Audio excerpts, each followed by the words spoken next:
Pessoas fracas nunca controlam pela força, elas controlam pelo psicológico. Eric Berne mostrou que quando alguém não tem poder interno, recorre a jogos invisíveis, culpa, vitimização e confusão emocional. Pessoas boas caem nesses jogos não por ingenuidade, mas por caráter. Nesta introdução, você vai entender como esse controle acontece, porque ele passa despercebido e em que momento exato você entrega o comando da sua mente. Quando o jogo é revelado, a manipulação deixa de funcionar. Pessoas boas costumam acreditar que relações humanas funcionam a partir de intenção clara, diálogo direto e reciprocidade. Elas partem do pressuposto de que o outro joga limpo, porque é assim que elas próprias funcionam. É exatamente nesse ponto que pessoas emocionalmente fracas encontram espaço para agir. Segundo Eric Berne, ninguém entra em um jogo psicológico sem consentimento, mas esse consentimento quase nunca é consciente. Ele nasce de valores como empatia excessiva, senso de responsabilidade emocional e medo de parecer cruel. O fraco percebe rapidamente isso. Ele observa quem evita conflito, quem se sente culpado facilmente, quem tenta resolver o clima emocional do ambiente. A partir daí, o jogo começa. Não há ataque direto, há insinuação, não há pedido claro, há expectativa implícita. A pessoa boa sente que algo está errado, mas não sabe exatamente o que. Ela começa a se ajustar, ceder, explicar demais, justificar decisões simples e, sem perceber, já entrou em uma dinâmica onde o outro dita o ritmo emocional da relação. Esse é o primeiro movimento do controle psicológico. Fazer o outro se responsabilizar por um desconforto que não é dele. Berne chamava isso de convite silencioso para o jogo. Um convite que parece moralmente correto recusar, mas emocionalmente difícil ignorar. Na análise transacional, esse tipo de controle acontece quando o fraco opera predominantemente a partir do estado de ego criança adaptada ou criança vítima, enquanto induz a pessoa boa a responder a partir do pai crítico ou do pai cuidador. O jogo mais comum aqui é o clássico "veja o que você me fez fazer" ou "depois de tudo que fiz por você". A pessoa fraca não pede ajuda. Ela cria uma atmosfera onde você se sente obrigado a ajudar. Ela não impõe limites. Ela reage mal quando você impõe os seus.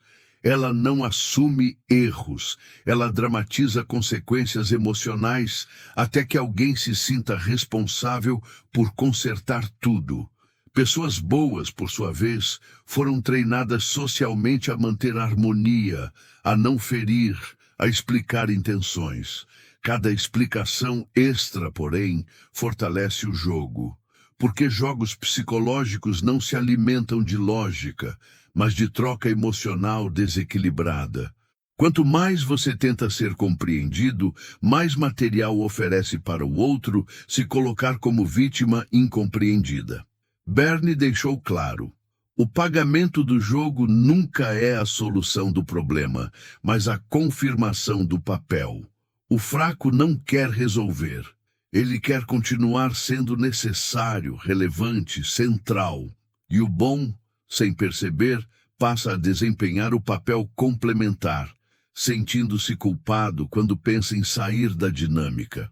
É assim que o controle se estabelece sem gritos, sem ordens, sem ameaças explícitas. O ponto que quase ninguém percebe, e aqui está a armadilha mais perigosa, é que o fraco não controla porque é inteligente demais, mas porque o bom evita assumir sua própria frieza emocional.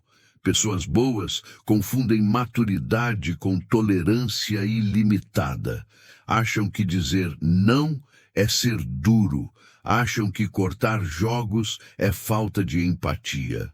Eric Berne Alertava que o jogo psicológico só funciona enquanto ambos evitam o estado de ego adulto. O fraco evita porque perderia a narrativa emocional. O bom evita porque teria que aceitar que nem todo sofrimento do outro é responsabilidade sua. A grande reviravolta é entender que o controle não está no comportamento do fraco, mas na resposta automática do bom. Enquanto você responde, tentando salvar, explicar, acalmar ou reparar, você permanece previsível. E previsibilidade é ouro para quem joga. O fraco aprende exatamente quais botões apertar: silêncio, decepção, drama, afastamento estratégico. Tudo isso para provocar em você a sensação de dívida emocional. O perigo invisível é que, com o tempo, a pessoa boa começa a se sentir má por desejar distância. E quando isso acontece, o controle já não precisa mais ser exercido. Ele se torna interno. O ponto central desta primeira parte é simples, mas desconfortável. Pessoas fracas controlam pessoas boas, porque pessoas boas permitem que o jogo continue em nome da própria identidade moral. O primeiro micropasso prático não é confrontar, acusar ou se explicar melhor. É interromper a resposta automática. Sempre que surgir culpa difusa, obrigação emocional não solicitada ou sensação de que você precisa consertar o clima, pause. Ative o estado de ego adulto. Pergunte-se internamente: isso é um problema real ou um convite para um jogo? Só essa pergunta já começa a desmontar a dinâmica. Nos próximos tópicos, vamos aprofundar quais jogos específicos são mais usados, como identificá-los rapidamente e, principalmente, como sair deles sem culpa, sem agressividade e sem repetir o ciclo. Aqui, você apenas deu o primeiro passo: enxergar o tabuleiro. Entre todos os jogos psicológicos descritos por Eric Berne, o papel da vítima é o mais socialmente aceito e, exatamente por isso, o mais perigoso. A vítima não parece uma ameaça. Ela não confronta, não impõe, não exige de forma direta. Pelo contrário, ela sofre. E esse sofrimento cria um campo emocional onde pessoas boas sentem que não podem se mover livremente sem parecer insensíveis. A pessoa fraca aprende cedo que demonstrar fragilidade gera proteção, atenção e concessões. Não é um plano consciente na maioria das vezes, mas um padrão aprendido. Sempre que algo dá errado, a vítima não pergunta o que posso fazer diferente, mas por que isso sempre acontece comigo? Essa pergunta não busca resposta, busca resgate. Pessoas boas, ao ouvir isso, sentem um impulso imediato de ajudar, explicar, aliviar.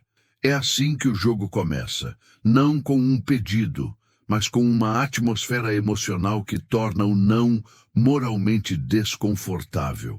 Na análise transacional, o jogo da vítima se estrutura a partir do triângulo dramático: vítima, salvador e perseguidor. A pessoa fraca se posiciona na vítima, empurrando o outro para o papel de salvador. O salvador não é alguém mau, é alguém que se sente responsável pelo bem-estar emocional alheio. Ele oferece conselhos não solicitados, cede limites, absorve tensões que não criou. O problema é que todo salvador, mais cedo ou mais tarde, se cansa. E quando isso acontece, o jogo muda. A vítima passa a acusar e o salvador vira perseguidor. A pessoa boa então se vê confusa, culpada, tentando voltar ao que era antes.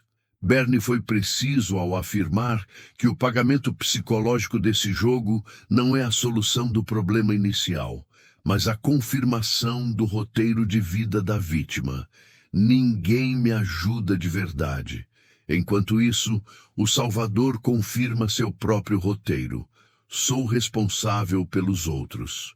O controle acontece porque a vítima dita o ritmo emocional. Ela decide quando sofre, quando melhora, quando desaba de novo. E o bom, preso à narrativa de cuidado, passa a organizar suas ações em função dessas oscilações. A grande virada de percepção aqui é entender que nem toda dor apresentada é um pedido legítimo de ajuda.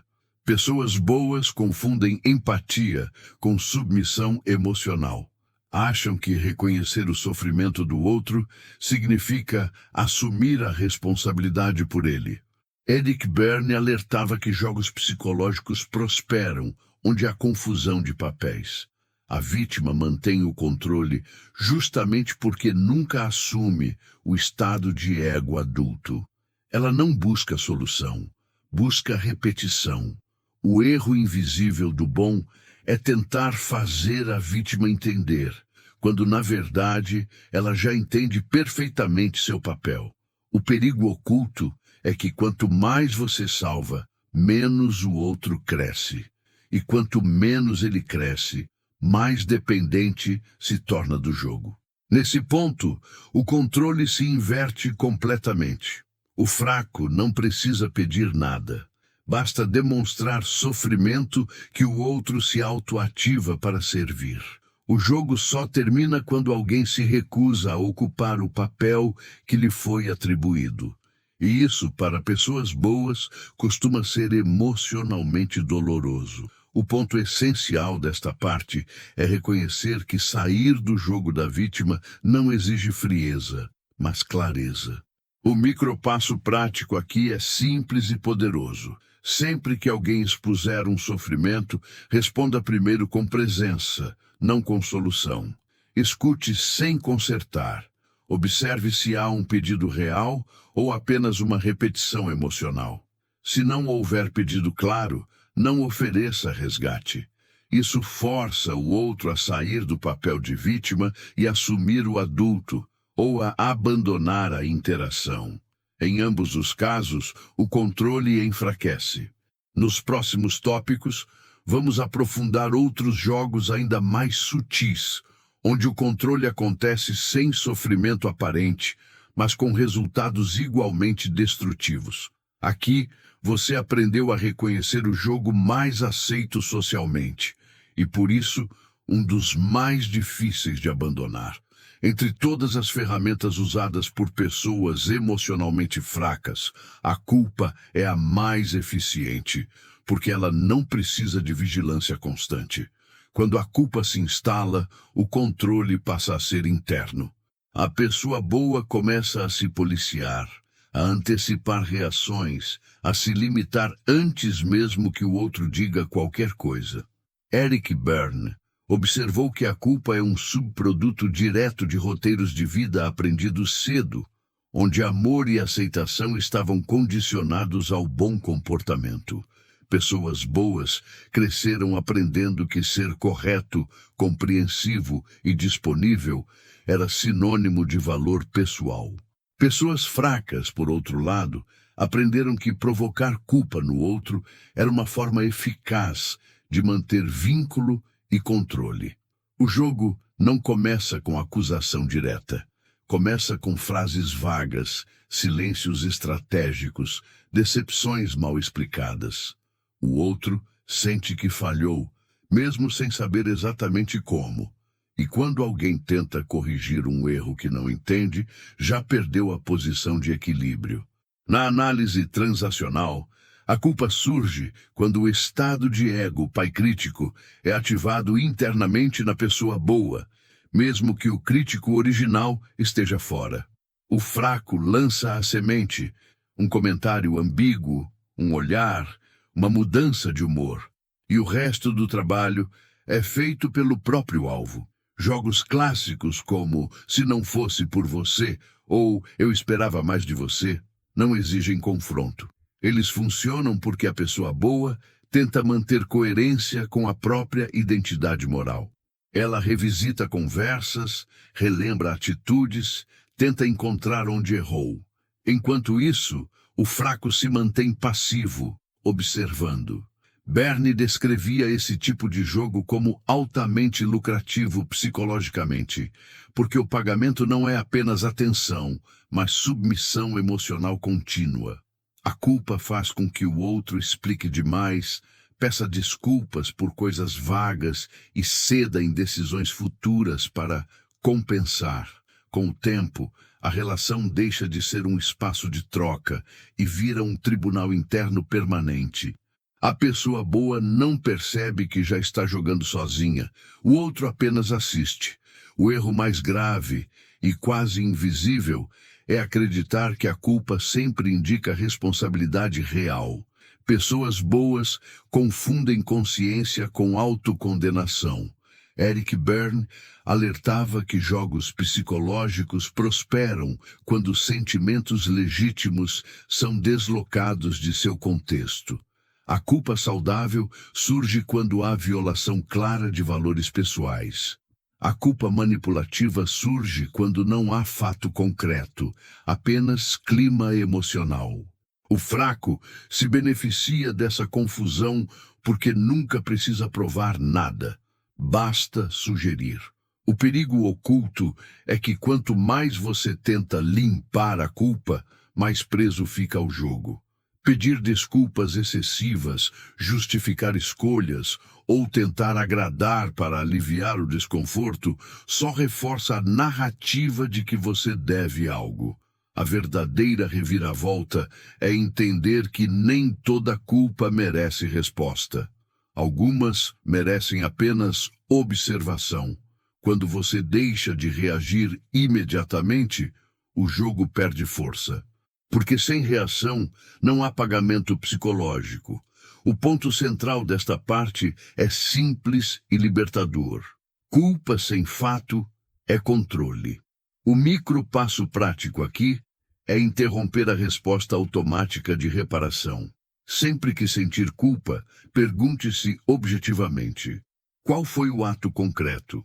Qual limite foi violado? Se não houver resposta clara, não haja.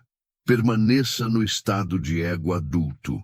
Isso não é frieza, é higiene emocional. Pessoas fracas dependem da sua pressa em aliviar desconfortos internos. Quando você desacelera, o jogo entra em colapso. Nos próximos tópicos, vamos explorar jogos ainda mais sofisticados, onde o controle não vem pela dor, mas pela falsa sensação de proximidade e confiança. Aqui, você aprendeu a desmontar uma das engrenagens mais antigas da manipulação humana. Nem todo controle psicológico é barulhento. Em muitos casos, ele acontece no silêncio. Pessoas emocionalmente fracas raramente sustentam confrontos diretos, porque confronto exige estrutura interna. Em vez disso, elas recorrem à retirada emocional. Param de responder, esfriam o tom, desaparecem parcialmente ou mudam o comportamento sem explicação. Para pessoas boas, isso é profundamente perturbador. O silêncio cria um vazio que a mente tenta preencher. O outro começa a se perguntar o que fez de errado, em que momento passou do limite, como poderia ter evitado aquilo. Eric Berne observou que a retirada é uma das formas mais eficazes de convite ao jogo, porque transforma a ausência em mensagem. Não há acusação explícita, mas há punição implícita. O fraco não diz, você errou, mas age como se algo grave tivesse acontecido. E a pessoa boa, treinada para manter vínculos, entra imediatamente em estado de alerta emocional. Na análise transacional, esse jogo funciona porque ativa o medo primitivo de abandono e rejeição. O silêncio força a pessoa boa a sair do estado de ego adulto e entrar na criança adaptada, aquela que busca aprovação, reconexão e segurança. Jogos como Agora Veja Como É Sem Mim ou Vou Me Afastar para Você Aprender não precisam ser verbalizados. Eles operam por contraste. Antes havia proximidade, agora há distância. Antes havia resposta, agora há vazio. O bom tenta restaurar o equilíbrio, oferecendo mais atenção, explicações, concessões. Cada tentativa de reaproximação sem clareza reforça o poder do outro. Bernie explicava que o pagamento psicológico desse jogo é o sentimento de importância. Sou tão relevante que minha ausência desorganiza o outro. O fraco sente controle não quando é ouvido, mas quando é procurado. Quanto mais o outro corre atrás, mais a retirada se justifica como ferramenta. A virada de chave aqui é perceber que o silêncio não é neutro quando é usado estrategicamente. Pessoas boas tendem a respeitar o silêncio como espaço de reflexão. Pessoas fracas usam o silêncio como castigo. O erro invisível é tentar consertar a retirada emocional, oferecendo mais do que foi pedido, ou do que sequer foi solicitado. Eric Berne alertava que jogos psicológicos prosperam quando o desconforto do outro se torna mais importante do que a própria dignidade. O perigo oculto é que, ao aceitar o silêncio como culpa sua, você ensina o outro que desaparecer funciona. A cada novo conflito, a retirada se torna mais longa, mais intensa, mais frequente. O controle se solidifica, porque você passa a evitar comportamentos não por convicção, mas por medo da reação silenciosa. Nesse ponto, o jogo já não precisa de palavras. Ele se tornou um condicionamento. O ponto central desta parte é claro. Silêncio usado como punição é manipulação. O micropasso prático aqui é não preencher o vazio criado pelo outro. Se alguém se afasta sem comunicar limites ou necessidades, não corra atrás para restaurar algo que foi quebrado unilateralmente. Permaneça no adulto. Dê espaço real, não ansioso. Observe se o outro retorna com clareza ou apenas com mais expectativa implícita. Quando você não reage ao castigo emocional, ele perde eficácia. Nos próximos tópicos, vamos avançar para jogos ainda mais sutis, onde o controle não vem pela ausência, mas pela falsa intimidade e pela criação de dependência emocional disfarçada de conexão profunda. Aqui, você aprendeu a não confundir silêncio com maturidade quando ele é usado como arma. Nem todo controle vem da agressividade. Muitas vezes, ele se apresenta como cuidado, atenção e preocupação excessiva. Pessoas emocionalmente fracas aprendem que ser boas demais é uma forma socialmente aceitável de se infiltrar na vida dos outros. Elas oferecem ajuda antes de serem solicitadas, se mostram sempre disponíveis e criam a imagem de alguém indispensável. Para pessoas boas, isso parece virtude, mas Eric Berne observou que quando o cuidado não respeita a autonomia, ele deixa de ser cuidado e se torna controle. O jogo começa quando a ajuda cria dívida. O outro passa a sentir que não pode discordar, se afastar ou decidir sozinho sem parecer ingrato. O fraco não diz, você me deve, mas age como se tivesse investido demais para ser contrariado. Na análise transacional, esse jogo costuma envolver o estado de ego pai cuidador distorcido.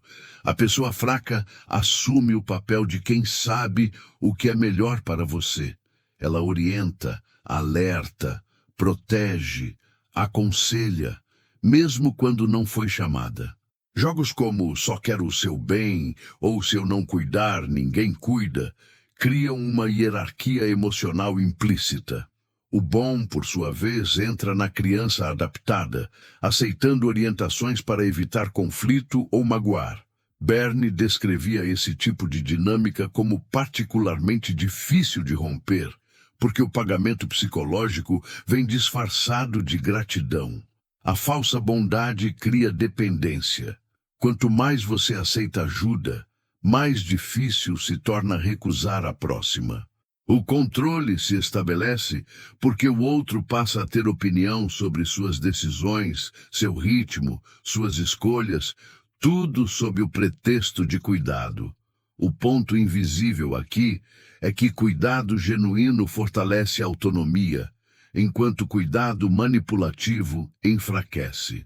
Pessoas boas raramente questionam intenções positivas, e é exatamente aí que o fraco opera.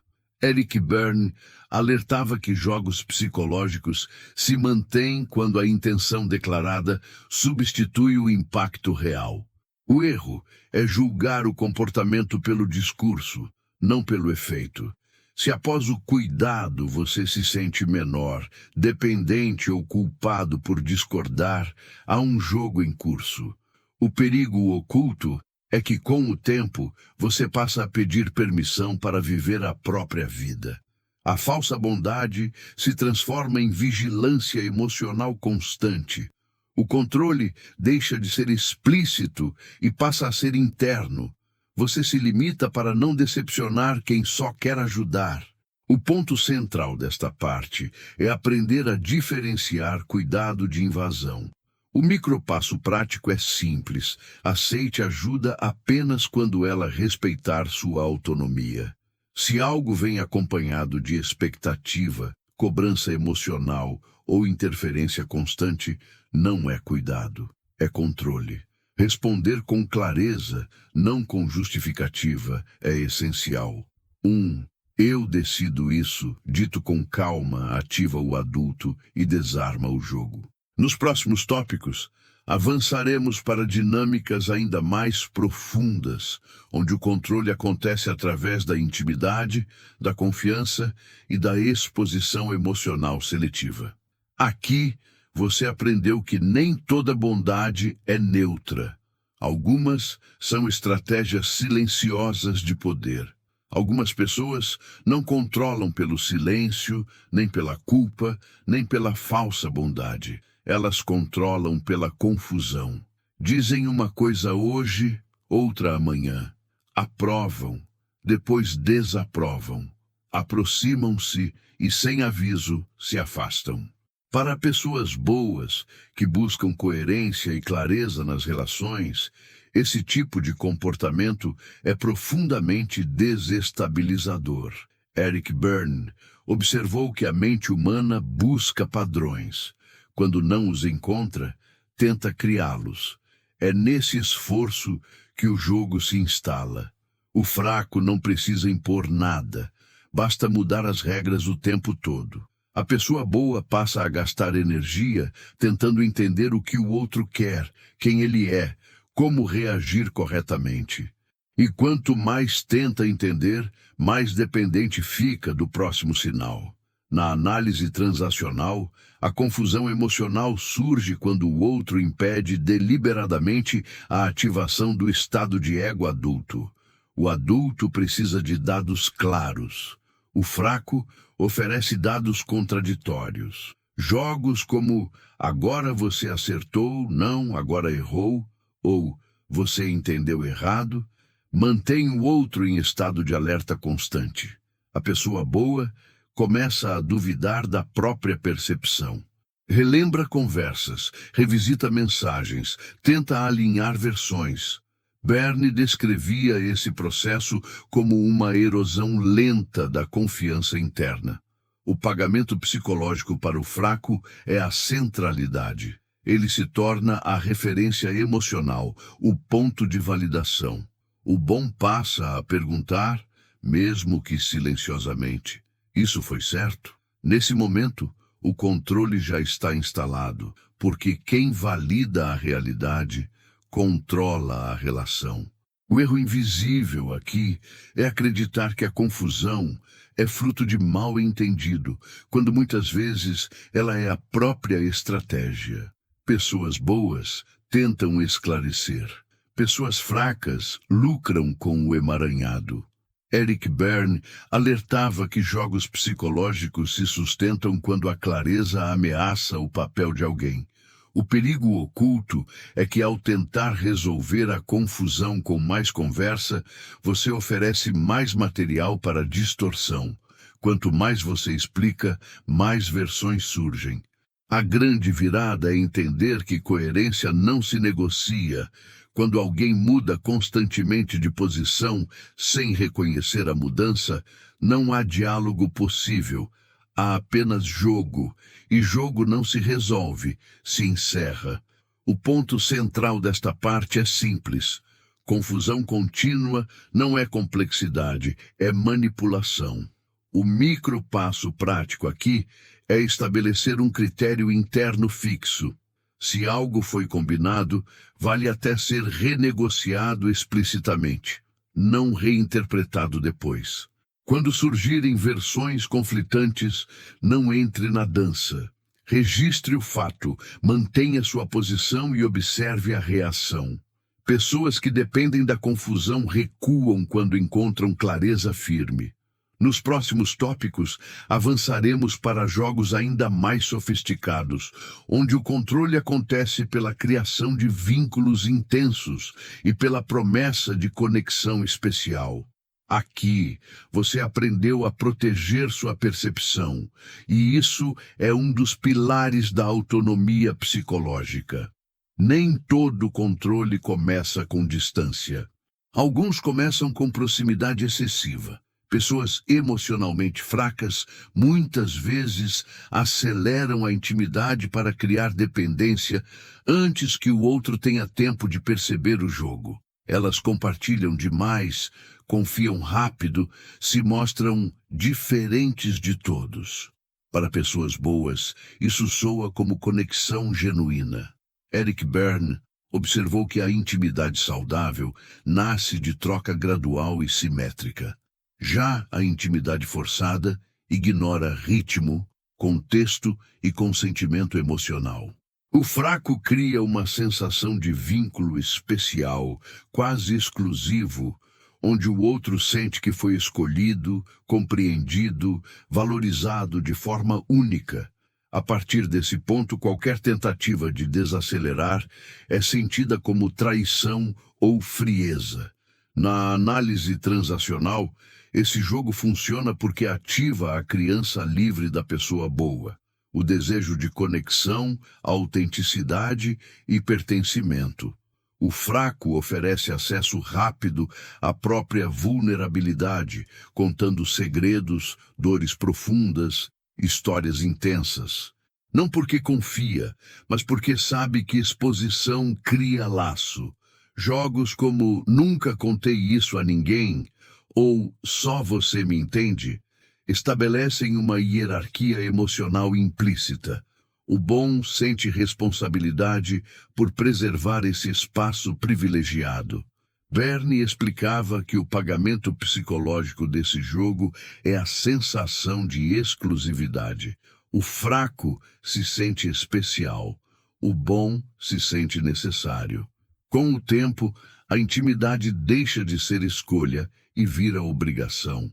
Qualquer limite imposto pelo bom é interpretado como rejeição pessoal. O erro invisível aqui é confundir intensidade com profundidade. Pessoas boas acreditam que quanto mais rápido alguém se abre, mais verdadeira é a conexão.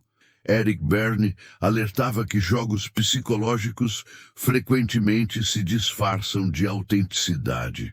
O perigo oculto é que a intimidade forçada elimina o espaço do adulto. Não há tempo para avaliar, refletir, escolher. Tudo acontece no calor emocional. O fraco usa essa urgência para impedir distanciamento. Quando o bom começa a questionar, já está emocionalmente investido demais. A reviravolta é entender que intimidade que não tolera ritmo não é vínculo, é captura emocional. E toda captura exige manutenção constante, sob pena de culpa ou afastamento dramático. O ponto central desta parte é aprender a respeitar o próprio ritmo emocional. O micropasso prático aqui é desacelerar conscientemente vínculos que avançam rápido demais. Não é preciso cortar, acusar ou confrontar. Basta reduzir a intensidade e observar. Conexões saudáveis se ajustam ao ritmo do adulto. Jogos psicológicos entram em crise quando não encontram urgência emocional. Nos próximos tópicos, vamos aprofundar dinâmicas onde o controle surge da alternância entre aproximação e rejeição, um dos mecanismos mais viciantes das relações humanas. Aqui, você aprendeu que proximidade sem escolha não é intimidade, é controle disfarçado. Um dos mecanismos mais viciantes de controle psicológico não está na agressão nem na submissão, mas na oscilação. Pessoas emocionalmente fracas aprendem que alternar aprovação e rejeição cria um laço mais forte do que qualquer elogio constante. Hoje você é valorizado, amanhã ignorado. Em um momento é essencial, no outro dispensável. Para pessoas boas que buscam estabilidade emocional, essa mudança repentina gera desconforto e ansiedade. Eric Berne observou que a mente humana tenta restaurar padrões quebrados. Quando a aprovação desaparece sem explicação, o outro passa a agir para recuperá-la. O jogo começa quando a pessoa boa associa seu valor ao humor e à resposta do outro. Na análise transacional, essa dinâmica mantém o outro preso, a criança adaptada, sempre buscando sinais de aceitação. Jogos como "agora você está dentro, agora não está", criam um ciclo de recompensa intermitente. O fraco elogia, reconhece, se aproxima e logo depois se distancia ou critica. Berne explicava que esse padrão é especialmente eficaz porque cria expectativa.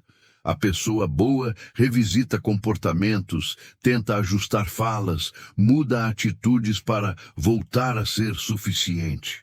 O pagamento psicológico para o fraco é duplo: controle emocional e sensação de poder.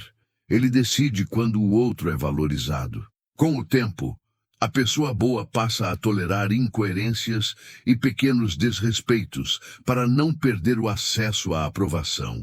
O erro invisível é acreditar que a rejeição momentânea foi causada por uma falha real. Pessoas boas tendem a internalizar a perda de aprovação como sinal de erro próprio.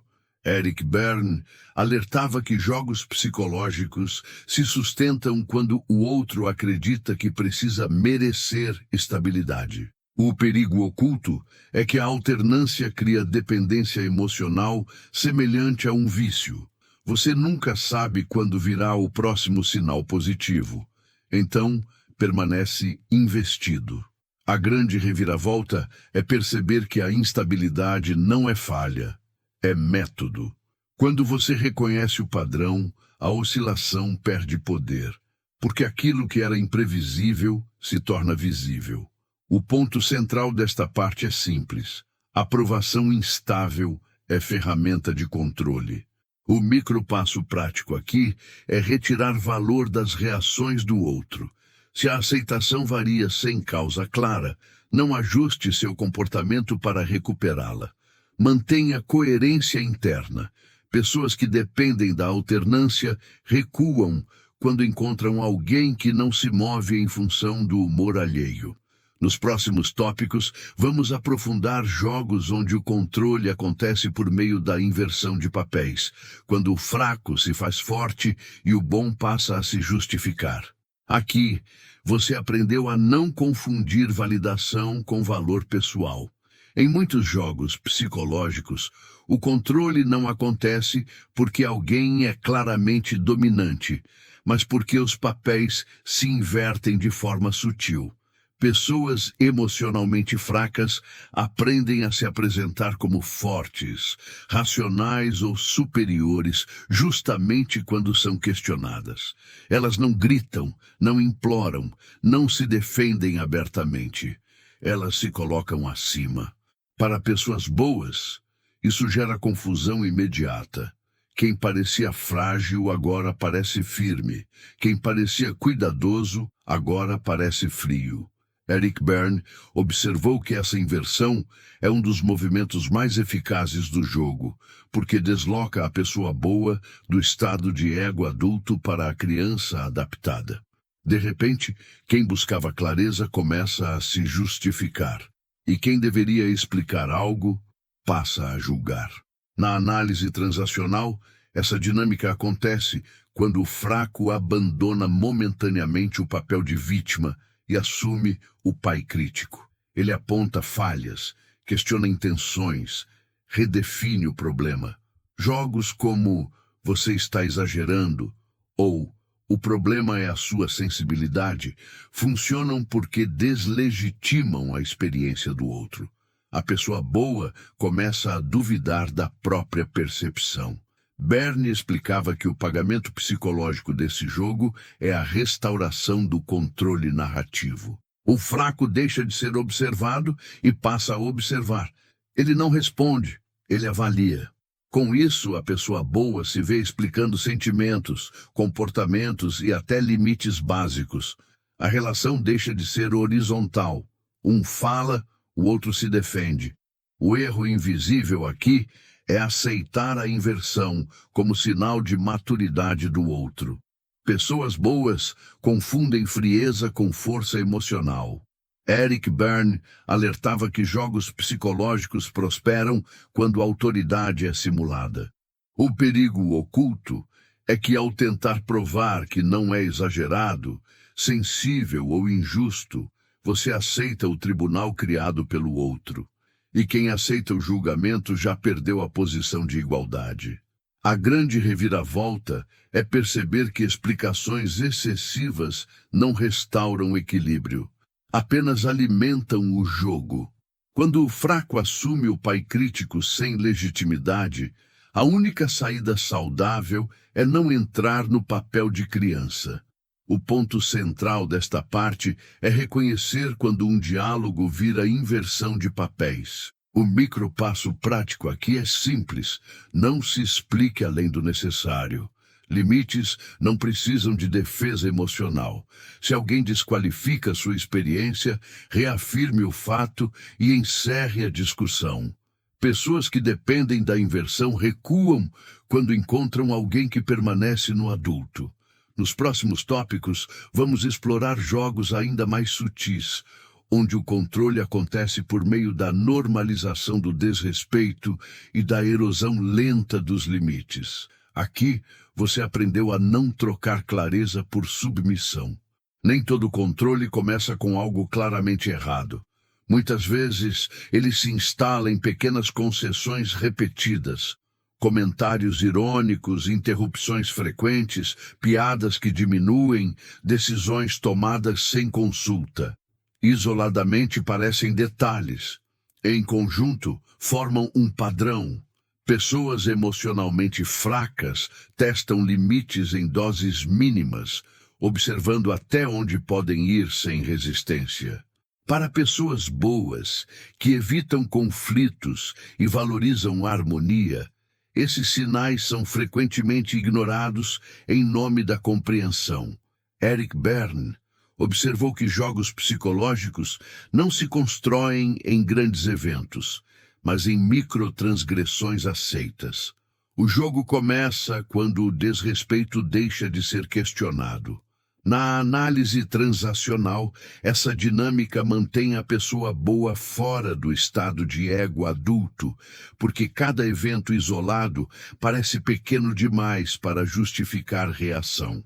Jogos como "foi só uma brincadeira" ou "você está levando a sério demais" funcionam como neutralizadores de limite. O fraco usa humor, informalidade ou normalização para invalidar qualquer tentativa de correção. Berne explicava que o pagamento psicológico desse jogo é a expansão gradual de território emocional. A cada concessão não questionada, o fraco ganha espaço. A pessoa boa, por sua vez, internaliza a ideia de que reagir é exagero. Com o tempo, comportamentos que antes seriam inaceitáveis passam a ser tolerados como jeito da pessoa. O controle se estabelece não pela imposição, mas pela erosão lenta dos limites. O erro invisível é acreditar que tolerância constrói maturidade relacional. Pessoas boas confundem flexibilidade com autoabandono.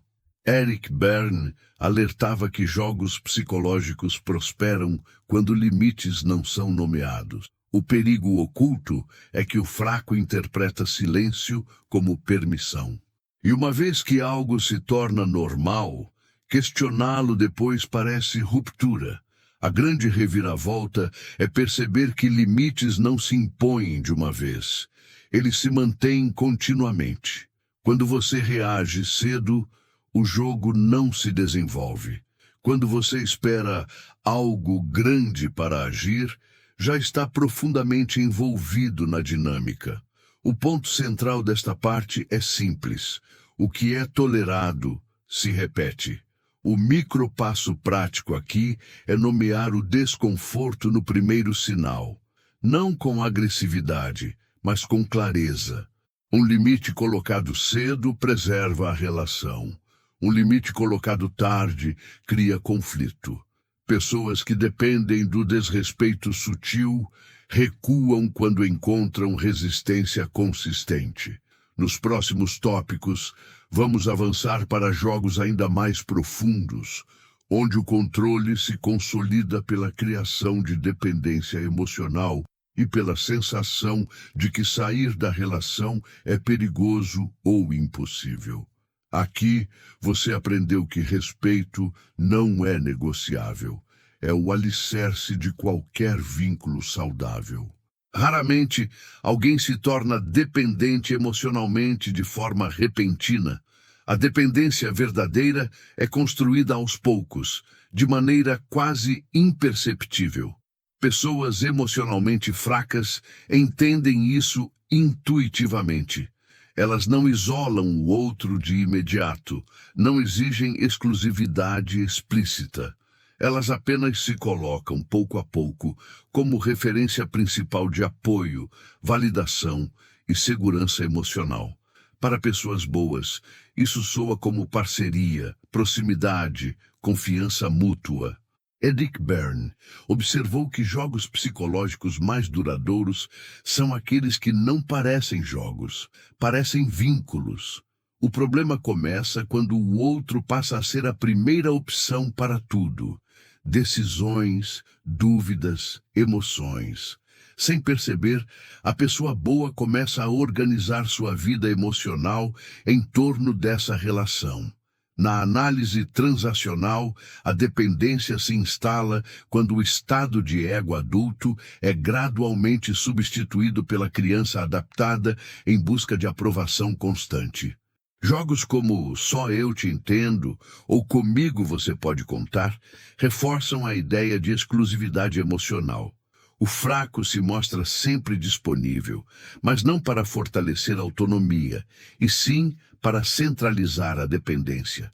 Berne explicava que o pagamento psicológico desse jogo é a sensação de indispensabilidade. O fraco passa a sentir que é necessário para o equilíbrio emocional do outro. A pessoa boa, por sua vez, começa a sentir desconforto ao imaginar a relação acabando. Não por amor consciente, mas por medo do vazio que ficaria. O controle se consolida quando a ideia de sair da dinâmica gera mais ansiedade do que permanecer nela. O erro invisível aqui é confundir apoio com substituição da própria autonomia emocional. Pessoas boas acreditam que vínculos fortes exigem entrega total. Eric Berne alertava que jogos psicológicos se mantêm quando alguém terceiriza a própria estabilidade interna. O perigo oculto é que, quanto mais dependente você se torna, mais poder entrega. A pessoa fraca passa a regular o clima emocional da relação. Sua presença acalma, sua ausência desorganiza. A grande reviravolta é perceber que segurança emocional saudável não cria medo de perda, cria confiança na própria capacidade de lidar com a perda. Quando a simples ideia de afastamento paralisa, o jogo já passou. O ponto central desta parte é entender que dependência emocional não é amor, é vulnerabilidade explorada. O micro passo prático aqui é recuperar fontes múltiplas de apoio e validação. Decisões simples devem voltar a ser tomadas no adulto, não mediadas pelo medo de perder alguém. Pessoas que dependem da dependência do outro entram em crise quando encontram alguém emocionalmente autossuficiente. Nos próximos tópicos, vamos aprofundar jogos onde o controle se mantém pelo medo. Medo de abandono, de conflito, de exposição ou de retaliação emocional. Aqui, você aprendeu que a autonomia não afasta pessoas saudáveis. Apenas revela as que precisam do seu desequilíbrio para existir. Quando todos os outros jogos já estão em funcionamento, o medo se torna a cola final que mantém a pessoa presa. Pessoas emocionalmente fracas raramente ameaçam de forma explícita. Elas insinuam. Criam cenários vagos, riscos indefinidos, consequências nunca totalmente ditas. Para pessoas boas, que tendem a antecipar impactos e evitar danos, isso é extremamente poderoso. Eric Berne observou que o medo não precisa ser racional para ser eficaz. Basta ser emocionalmente plausível. O jogo começa quando o outro passa a evitar comportamentos não porque são errados, mas porque podem dar problema. Nesse ponto, a liberdade já foi substituída por cautela excessiva. Na análise transacional, o medo ativa diretamente a criança assustada, um estado de ego altamente sugestionável. Jogos como "Veja o que acontece com quem faz isso" ou "Depois não diga que eu não avisei" funcionam sem necessidade de ameaça direta. O fraco constrói narrativas onde o mundo é perigoso, as pessoas são injustas e só ele sabe como evitar o pior. Berne explicava que o pagamento psicológico desse jogo é a posição de guardião, aquele que alerta, previne, controla. A pessoa boa começa a pedir opinião antes de agir, não por troca, mas por medo de errar. Com o tempo, decisões simples passam a exigir validação externa. O controle se estabelece quando o outro se torna filtro entre você e o mundo. O erro invisível aqui é confundir proteção com restrição. Pessoas boas acreditam que ouvir alertas é sinal de maturidade. Eric Berne alertava que jogos psicológicos se sustentam quando o medo substitui a confiança no adulto. O perigo oculto é que o fraco nunca define claramente o perigo, porque perigo vago é mais eficaz. Se você não sabe exatamente o que evita, evita tudo. A grande reviravolta é perceber que medo legítimo informa, medo manipulativo paralisa. Quando você começa a viver em função do que pode dar errado, já não escolhe, reage. E quem reage não controla a própria vida. O ponto central desta parte é simples. Medo constante não é cautela, é prisão emocional. O micropasso prático aqui é pedir especificidade. Sempre que alguém usar alertas vagos, pergunte objetivamente: o que exatamente pode acontecer? Se a resposta for evasiva, o jogo fica exposto. Pessoas que dependem do medo do outro perdem poder quando encontram alguém que age a partir de dados, não de suposições emocionais. Nos próximos tópicos, vamos aprofundar como todos esses jogos se combinam para criar relações onde a saída parece impossível, e como romper esse ciclo sem culpa, sem explosão e sem repetir o padrão. Aqui, você aprendeu que coragem psicológica começa com clareza. Depois que culpa, silêncio, confusão, dependência e medo já estão em funcionamento, surge um estágio ainda mais profundo do controle, a normalização do caos emocional. Pessoas emocionalmente fracas aprendem que quando tudo é instável o tempo todo, ninguém questiona mais nada. Discussões frequentes, mudanças bruscas de humor, crises recorrentes e reconciliações intensas passam a ser tratadas como o jeito da relação. Para pessoas boas, que buscam sentido e continuidade, essa instabilidade é inicialmente vista como fase passageira. Eric Berne observou que jogos psicológicos se consolidam quando o extraordinário vira rotina. O jogo começa quando o outro deixa de perguntar "isso é saudável?" e passa a perguntar apenas "como sobrevivo a isso?" Na análise transacional, o caos emocional mantém a pessoa presa fora do estado de ego adulto. Não há espaço para reflexão quando tudo é urgente. Jogos como "é sempre assim", "toda relação é difícil" ou "você sabe como eu sou" funcionam como anestésicos psicológicos. O fraco cria um ambiente onde o inesperado é esperado. Berne explicava que o pagamento psicológico desse jogo é a desorientação do outro. A pessoa boa gasta energia tentando estabilizar algo estruturalmente instável. Ela aprende a antecipar crises, a caminhar em ovos, a celebrar pequenos momentos de paz como grandes vitórias.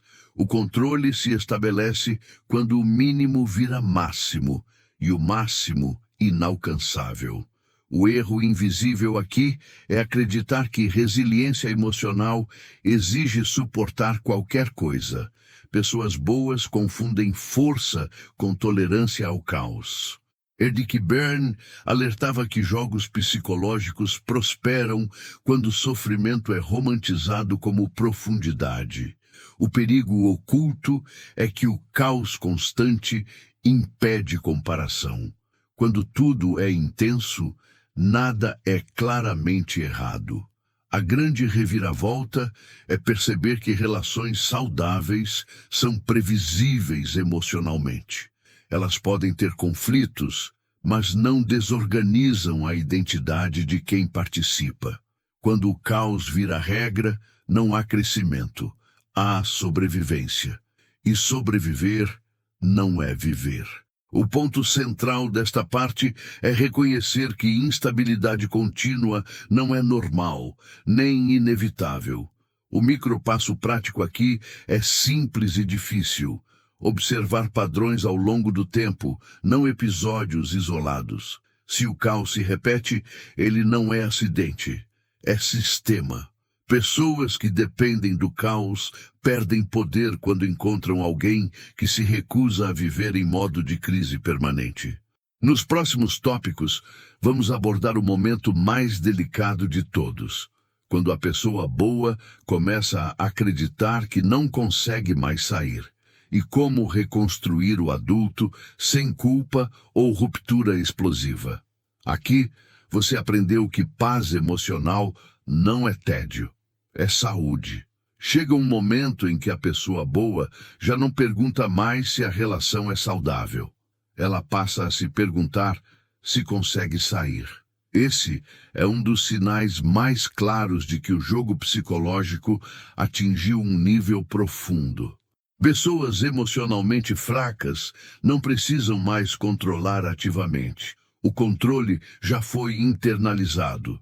A ideia de rompimento gera ansiedade, culpa, medo e confusão.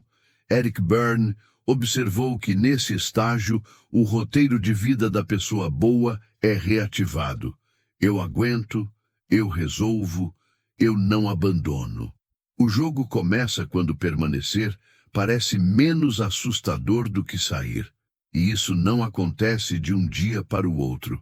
É o resultado cumulativo de todos os jogos anteriores. Na análise transacional, Esse estágio é marcado pela perda de acesso consistente ao estado de ego adulto. A pessoa boa opera quase exclusivamente entre criança assustada e pai crítico interno. Jogos como "Sem mim você não consegue", "Depois de tudo o que passamos" ou "Ninguém vai te entender como eu" reforçam a narrativa de incapacidade. Berne explicava que o pagamento psicológico final desse jogo é a sensação de aprisionamento emocional. O fraco se torna referência absoluta, de realidade, de valor, de segurança. A pessoa boa começa a duvidar da própria competência para viver fora daquela dinâmica. Pequenos atos de autonomia parecem grandes riscos. O controle se completa quando a própria ideia de escolha desaparece.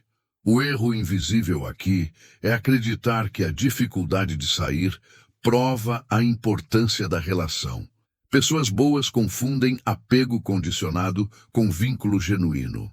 Eric Berne alertava que jogos psicológicos mais perigosos são aqueles que sequestram a identidade. O perigo oculto é que, quanto mais tempo alguém permanece, mais acredita que não existe alternativa. A grande reviravolta é perceber que a sensação de impossibilidade não vem da falta de opções, mas da erosão da autoconfiança. O adulto não desapareceu, foi silenciado. E tudo que foi aprendido emocionalmente pode ser desaprendido, passo a passo.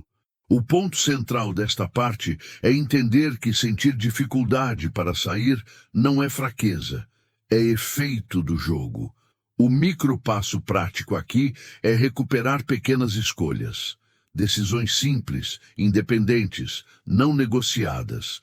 Cada escolha feita no adulto enfraquece o sistema de controle. Pessoas que dependem do aprisionamento emocional do outro entram em colapso quando percebem que a autonomia está sendo reconstruída. No próximo e último tópico antes da conclusão final, vamos falar sobre como encerrar jogos psicológicos, sem explosão, sem vingança e sem repetir o padrão em novas relações. Aqui, você aprendeu que a saída começa antes da porta, começa dentro. Encerrar um jogo psicológico não é o mesmo que encerrar uma relação. Essa confusão mantém muitas pessoas presas por mais tempo do que deveriam. Pessoas boas acreditam que, para sair de uma dinâmica tóxica, precisam de um grande confronto, uma explicação perfeita ou uma ruptura dramática. Eric Berne observou que jogos não terminam com discursos, terminam quando deixam de receber pagamento psicológico. O jogo começa a morrer no momento em que você para de reagir como antes. Não é sobre convencer o outro, é sobre mudar sua posição interna. O verdadeiro encerramento acontece silenciosamente, quando a previsibilidade desaparece. E isso é profundamente desconfortável para quem depende do jogo para se sentir no controle. Na análise transacional, sair de um jogo exige retorno consistente ao estado de ego adulto. Isso significa responder aos fatos, não às provocações emocionais. Jogos como "Agora você vai ver quem eu sou" ou "Vamos resolver isso de uma vez" são armadilhas finais, convites para manter o ciclo vivo. Berne explicava que o fraco sempre tenta extrair um último pagamento emocional: culpa, raiva, explicação ou drama. A pessoa boa, ao entender isso, começa a reduzir respostas, encurtar diálogos e manter limites firmes sem justificativas longas. O pagamento psicológico desaparece. O fraco sente frustração, confusão ou intensifica tentativas. Esse é o momento mais crítico. Se você reage emocionalmente, o jogo se reinicia. Se você mantém coerência, ele entra em colapso.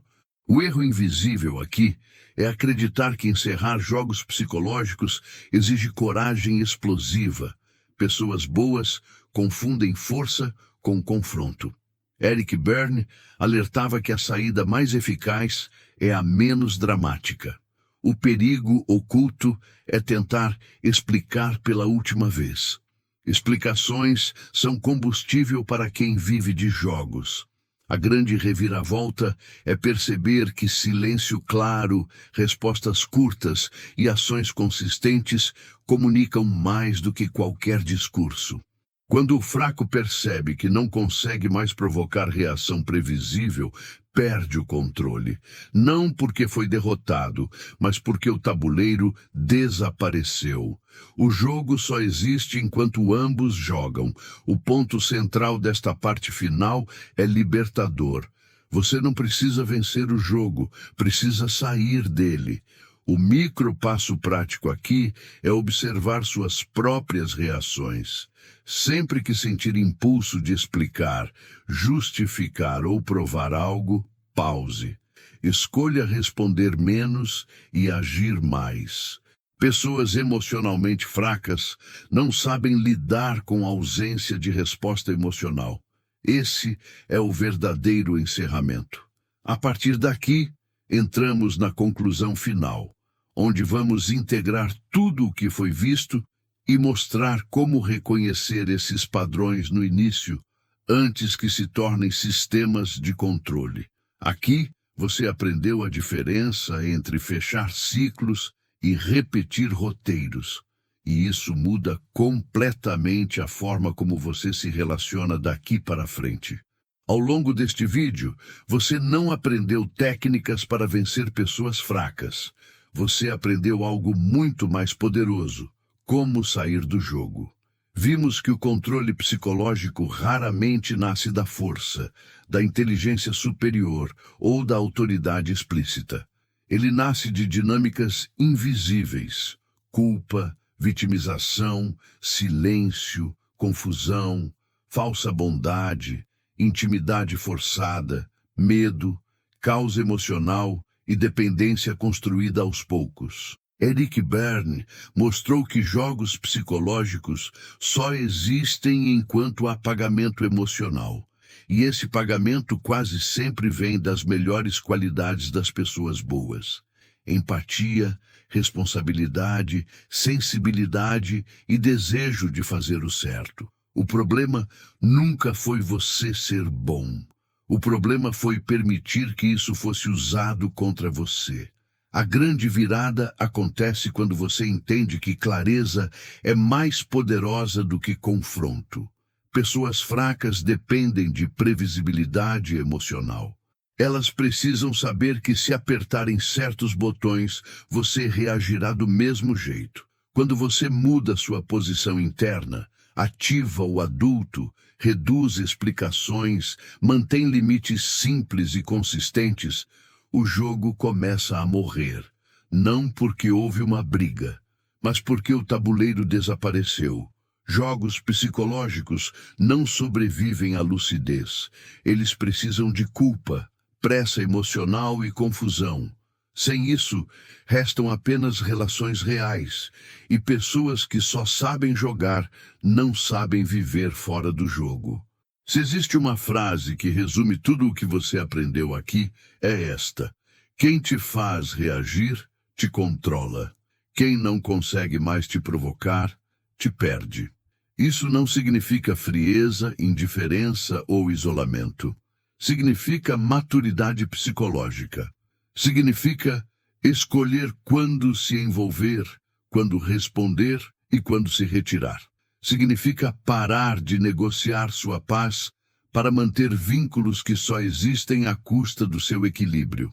Pessoas saudáveis se adaptam à sua clareza. Pessoas frágeis tentam quebrá-la. Se esse conteúdo fez sentido para você, não foi por acaso.